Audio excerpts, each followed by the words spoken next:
diretrizes técnicas que a gente pode mencionar para a elaboração dos planos, né? O plano ter medidas preventivas, considerar os princípios da sustentabilidade das obras hídricas. Aquilo que a gente falou, né? Teve um momento nos anos 60 e 70, que eu cansei de escutar isso. A engenharia pode tudo, né? Poder pode, mas precisa ver até qual é o limite desse poder, porque não é só a engenharia que conta, muito menos em água, né? A gente já vem falando disso, a gente já está colocando um outro cenário. Mas as obras hídricas, é claro que elas são importantes, mas elas têm que ter sustentabilidade. Você não pode fazer uma represa sem botar a escada para o peixinho subir e se reproduzir, enfim, várias outras medidas, né? Você não pode canalizar o rio, tampar e dizer que ali não tem mais um rio. Enfim, São Paulo tem uma hidrologia absurdamente grande que a gente nem sabe. As pessoas estão morando em cima de um rio e nem sabem que ali corre um rio, né? Só quando tem enchente, aí descobre da pior maneira possível. Aí ele avisa que ele vive lá, né? Desenvolver tecnologia e capacitação e considerar diversidades regionais e socioeconômicas. Mas passa mais uma, eu não sei se eu coloquei isso no slide, por favor. É isso. A ideia é pensar que o plano é um pacto. É um pacto mesmo, é um objeto de acordo no âmbito do comitê. Quem decide o conteúdo de um plano, claro que é quem vai contratar, mas é o comitê que vem dizer, olha, bota isso aqui lá, inclui essa condição, inclui essa abordagem, eu quero um estudo melhor sobre aquela área, porque aquela área tem maior escassez, enfim. Cada bacia hidrográfica é diferente, ainda mais aqui no nosso país. Então, sendo um pacto, ele precisa ser cumprido. Né? Ele não é lei, ele não vai ser lei. Aqui em São Paulo até existem alguns planos que foram leis, mas no sentido de que houve um acordo na bacia. Então, se houve um acordo, esse acordo tem que ir para frente. Maria Luísa, Adriana Barreira de Guanabara. Não, eu vou até, né, vamos explorar aqui os nossos amigos do PCJ. Quando você está fazendo um plano de bacia, a gente normalmente constrói o plano, a gente não contrata e uma empresa faz o plano.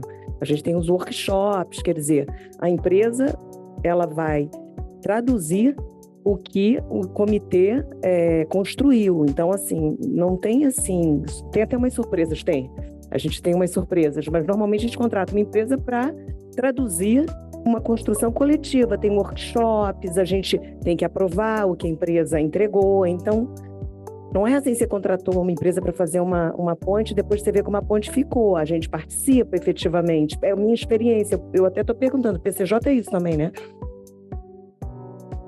Não? Então é uma surpresa que eu tenho. Desculpa.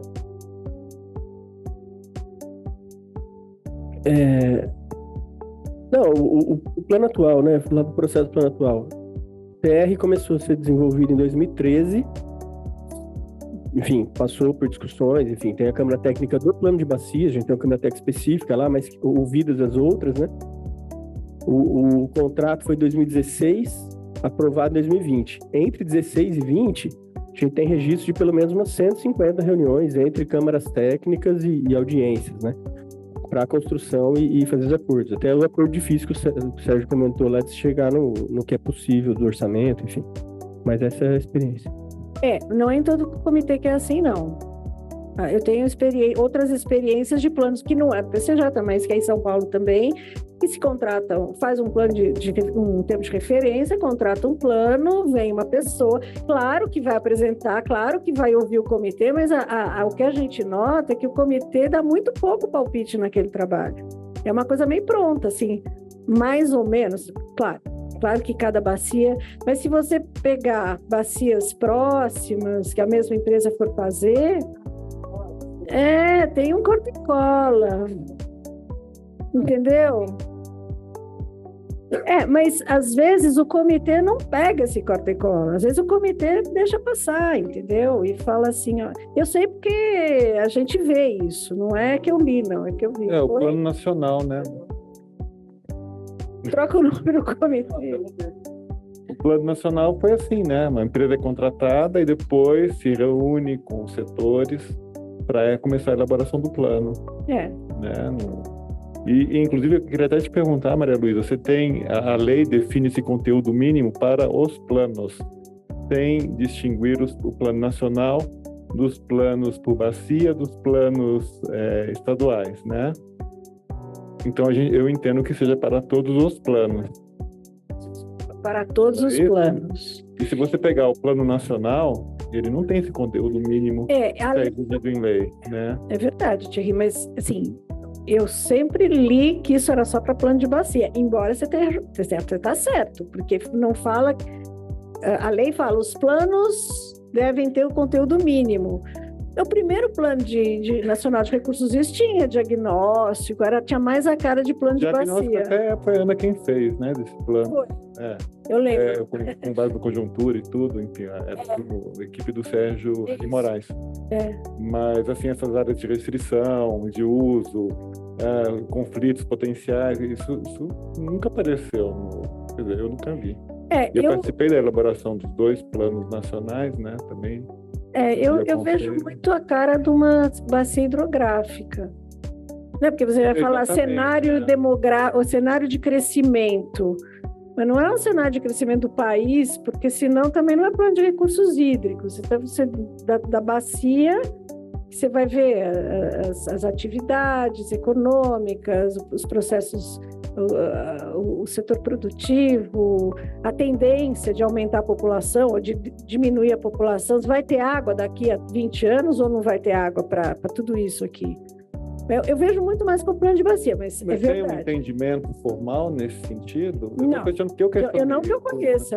Não, né? Não, nunca, para falar a verdade, nunca ouvi alguém falar sobre isso aqui no você.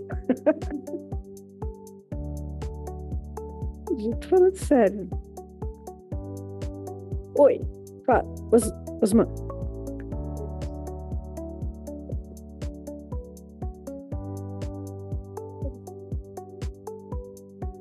Eu sou Osman, da Ana.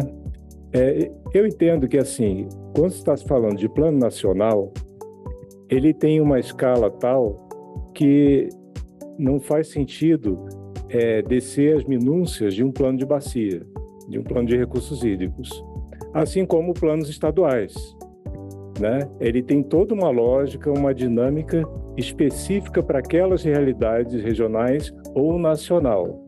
Um plano de bacia, aí sim, tem a legislação devida, que prevê os instrumentos, prevê os conteúdos mínimos, né? Então, são escalas diferentes. Um tem escala estratégica, né, nacional ou estadual, e o outro não, é uma escala de bacia hidrográfica. Concordo. Caráter de norma geral ou não? Sim, ele dá diretrizes. Ele dá as diretrizes, né, dentro desse conceito. Eu concordo, mas o que a gente está falando é que a lei não faz essa distinção, ela só fala de plano. Assim, no jurídico especificamente falando, não está claro. Mas eu acho que não existe regulamentação e eu acho que o entendimento é que vai ser para o plano de bacia mesmo.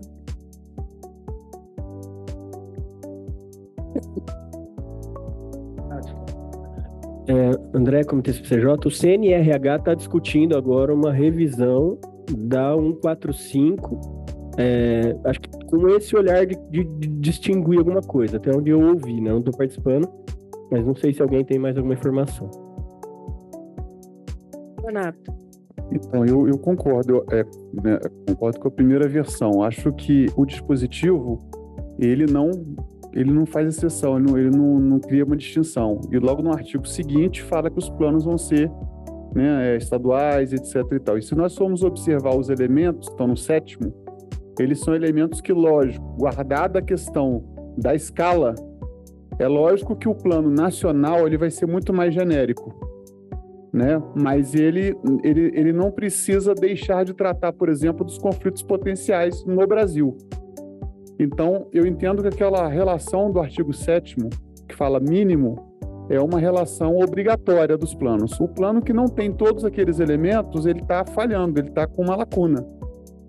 E eu tive a experiência prática, né, de atuar num caso específico, que era de bacia, não era nacional, lógico, que foi o do Rio Doce. Então, o primeiro plano do Rio Doce, ele tinha os elementos, mas faltava um elemento, que é das áreas de restrição. E eu concordo com a professora, acho que o plano não cria área, mas o plano aponta.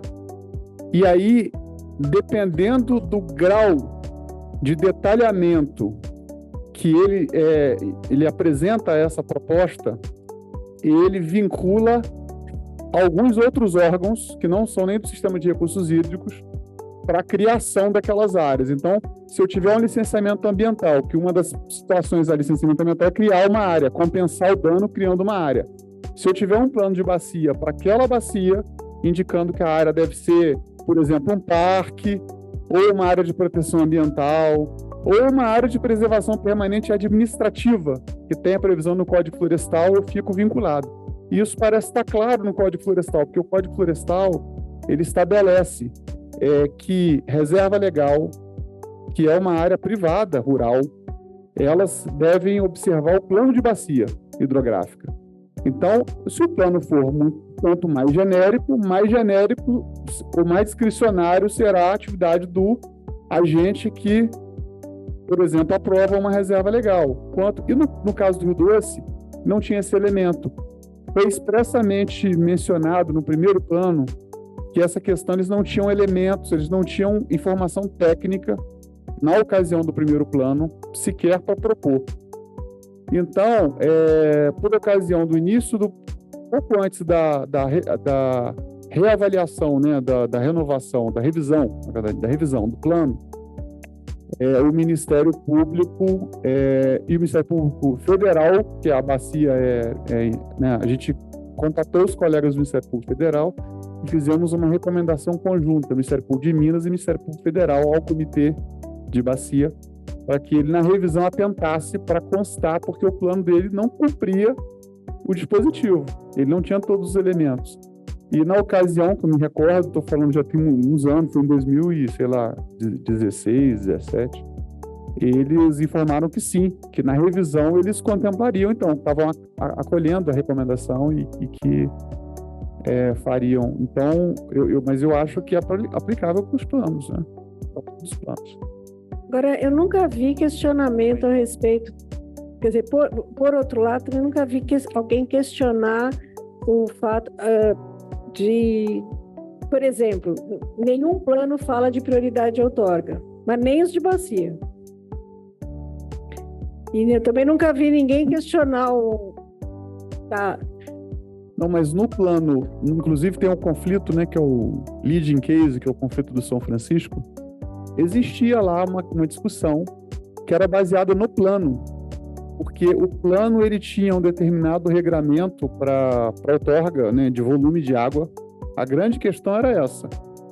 E se discutia justamente se a transposição ia contrariar o que o plano estabelecia, se superaria a disponibilidade, né, e, portanto, esse era o X, né, do conflito, e que acabou não sendo decidido pelo Comitê de Bacia, né? No final, o Comitê arquiva esse procedimento, porque ele acaba sendo decidido na prática IBAMA, ANA, e depois o Judiciário, né? A questão é judicializada, como um conflito interfederativo, né? E acaba, como aconteceu também no caso que foi mencionado, né, que foi no Paraíba do Sul, né, uma situação semelhante. Acaba que ela vai... Da escassez. Da escassez, exatamente. A obra, o Conselho Nacional de Recursos Hídricos, acho que não chegou nem a ser consultado, foi direto... Aliás, até tem no caso do São Francisco, o Conselho Nacional de Recursos Hídricos tem lá... Foi ele que decidiu. Foi ele que decidiu, exatamente, é verdade. Naquele caso foi o Conselho. Foi o Conselho, é verdade. E no caso do Paraíba foi o STF. O interessante é que Lewandowski. o comitê ele é interfederativo ele é interestadual. É isso mesmo. O comitê é interestadual. E ele é o órgão para decidir e dirimir os conflitos. Então, lógico, ele é um órgão interestadual e ele vai definir coisas, em princípio, interestaduais, porque senão, né? Quer dizer, lógico que ele pode decidir uma coisa que esteja ali numa fração, né? Mas ele, no entanto, acaba que o caso vai para o STF, né? Justamente. Aí fica até essa competência um pouco assim. Uma ducha de água fria. Para que tem conselho, então? Era um caso nacional, era de interesse de 2 estados, um conflito posto, claro. Agora, o comitê não chegou a decidir. Eu fico me perguntando se o comitê se ele tivesse uma decisão a tempo, como ficaria uma decisão judicial?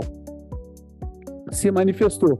Se ele tivesse uma decisão do conflito formal a tempo, como ficaria a decisão judicial? Porque aí a decisão judicial, ela vai ter que observar ato jurídico perfeito, é a solução administrativa, né? Que é uma solução que o julgador, a discricionariedade, em princípio, o julgador não deve ingressar na discricionariedade. Como não havia uma decisão formal, havia manifestação, debate e tal, como aconteceu no caso do São Francisco. O São Francisco, o comitê foi contra. Não, foi contra, mas ele não teve uma decisão formal, então aquilo ficou, o procedimento deles foi arquivado anos depois da decisão. Então ficou aquilo circulando sem uma solução assim formal, né? Então até por isso que eu perguntei se tinha um procedimento, o início, o meio e fim. No caso, me recordo do São Francisco, por exemplo, não teve notificação para a defesa da União. O comitê mandou notificar a ministra do Meio Ambiente e o ministro da Integração. E, na verdade, não houve notificação no princípio, né? Depois a ANA manifesta no procedimento, mas sim, é um procedimento do ponto de vista formal, de um processo administrativo, ele estava com uma série de questões lá, não teve uma decisão. Eu vi uma resolução, uma deliberação de um comitê, que agora eu não sei se é Verde Grande, se é Piranhas Açul, onde foi dirimido um conflito mediante uma deliberação do comitê. Eu preciso pesquisar um pouco isso, mas isso foi colocado nos cadernos de capacitação de comitês. Tá, eu só vou passar para o Osman. Osman, você quer falar?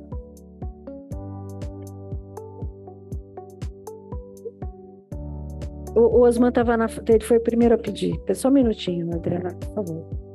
E depois o Marcos Faulkner vai falar que ele está online.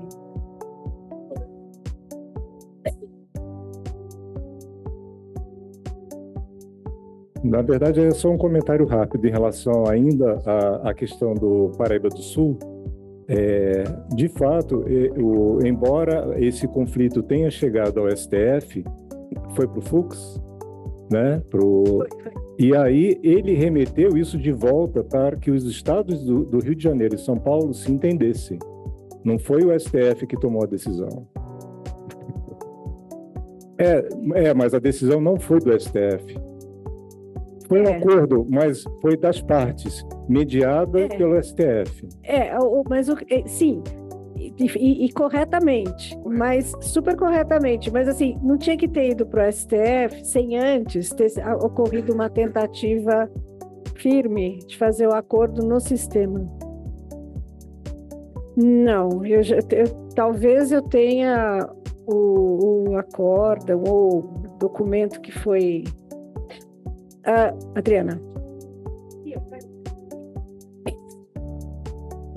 No Rio de Janeiro, a gente tem uma lei que define como tem que ser o conteúdo mínimo e a gente acrescenta um item que é a primeira vez que o Rio de Janeiro vai produzir o primeiro comitê, o Comitê da Baía de Guanabara, que é o Plano PMUs, Plano de Manejo de Usos Múltiplos de Lagoas.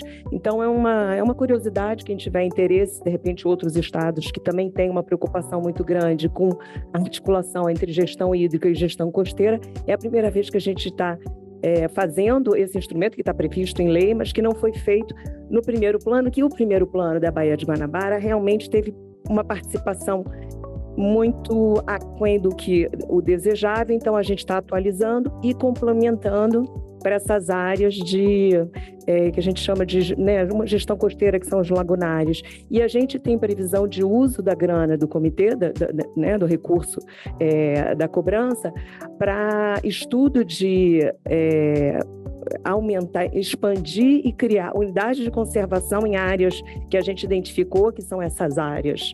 Então, assim, investimento do comitê para isso e pagamento também do plano de manejo de uma unidade de conservação que a gente ajudou a criar, fazendo pressão para que ela fosse criada, e a gente está bancando o plano de manejo. Tudo isso porque o nosso plano prevê que essas áreas são áreas de importância, hierarquicamente importantes e de uso restrito. A gente vê as coisas, são notícias boas sobre evolução de conceitos legais. Bom, o Marcos Fugner quer entrar.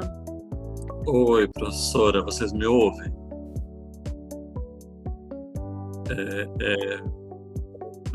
Estão me ouvindo? Sim. Tudo bem, Marcos? Tudo bom. Eu queria só fazer uns comentários sobre as colocações, aí já parabenizar. Eu sou Marcos Fugner, também sou servidor da ANA, da carreira de especialista em geoprocessamento, né? Trabalhei muitos anos na área de gestão da informação e conjuntura, inclusive coordenando a área. E também sou um admirador aí do seu trabalho, professora Maria Lúcia, já desde o início da ANA, quando comecei a trabalhar, inclusive, com a própria atribuição de domínio dos corpos hídricos, né, que eu trabalhei muitos anos com essa classificação e essa atribuição nas nossas bases hidrográficas, sempre seguindo todos os conceitos aí e os nossos normativos. Fazer uns comentários, né, esse desafio realmente das áreas de restrição de uso, áreas sujeitas, prioridades, eles são muito grandes nos planos de bacia, né? Alguns planos mais recentes que a ANA elaborou em bacias de rios de domínio interestadual procuraram trazer um pouco esse esforço, lembrando que a princípio não é um objetivo em si dos planos trazerem essa definição, mas isso ser debatido no âmbito dos próprios comitês também e dos órgãos aí outorgantes, né?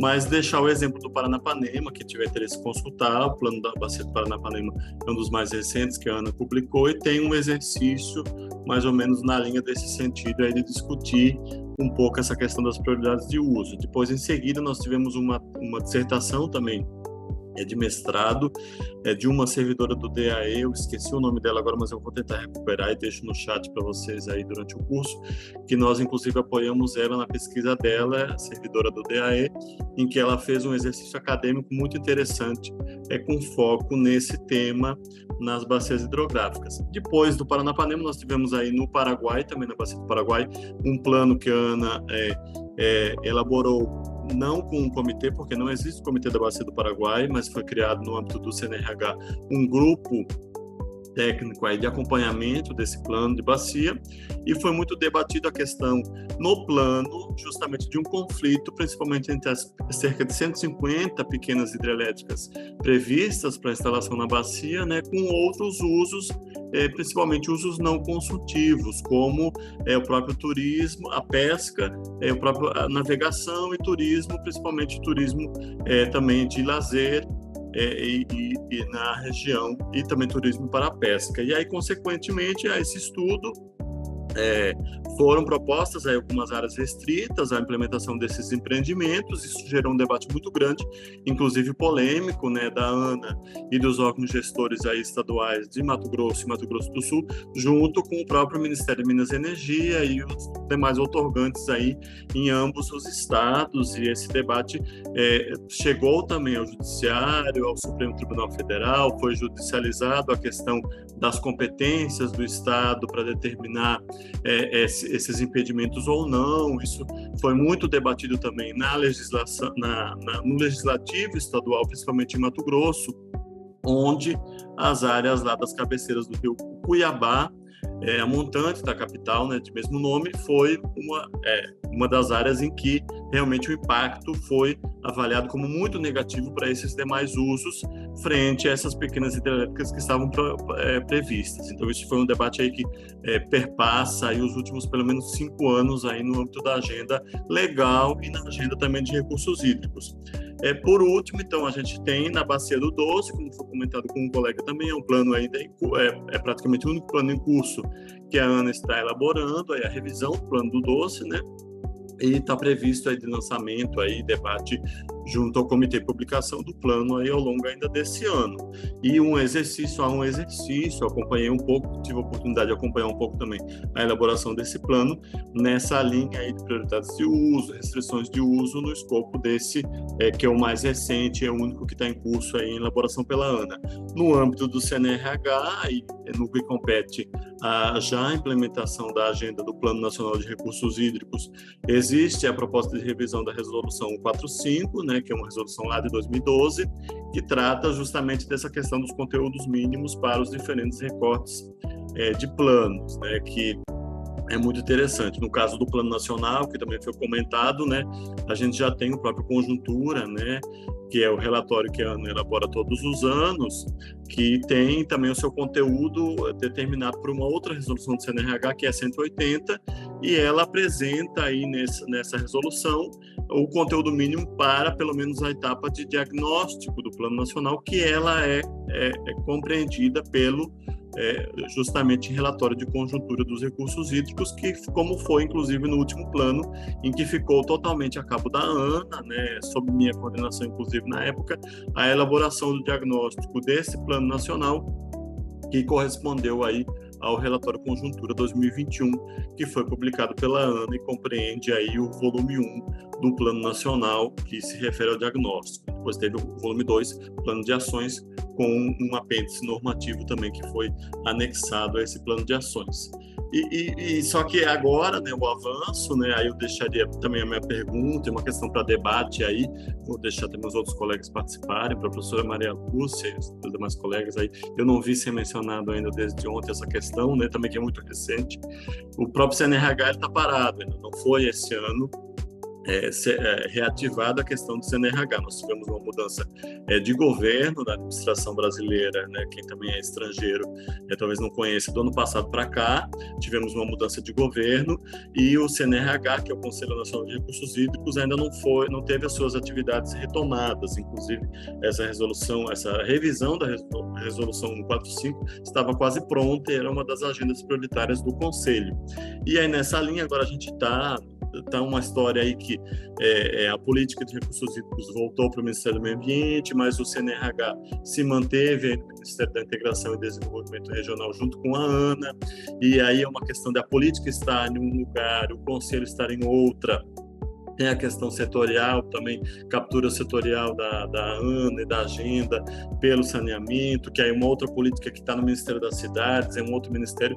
Queria ouvir também, não precisa ser hoje, pode ser amanhã, pode ser sexta, da professora e dos demais colegas aí também, se tiverem interesse, debater essa questão, o que acham, quais são os horizontes, o que vem nessa configuração aí e possibilidades e perspectivas aí de sucessos ou de fracassos no âmbito dessa agenda. Muito obrigado aí pela oportunidade, parabéns pelo curso, todos os ministrantes e todos os organizadores. Obrigada, viu, Marcos? Muito obrigada pela tua intervenção. Essa mudança agora, né, que a política fica no Ministério e o CNRH e a ANA em outro, eu acho difícil a gente ter certeza do que pode vir a acontecer.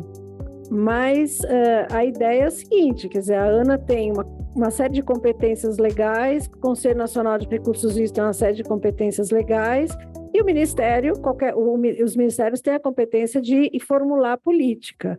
Então, eu imagino que não vá...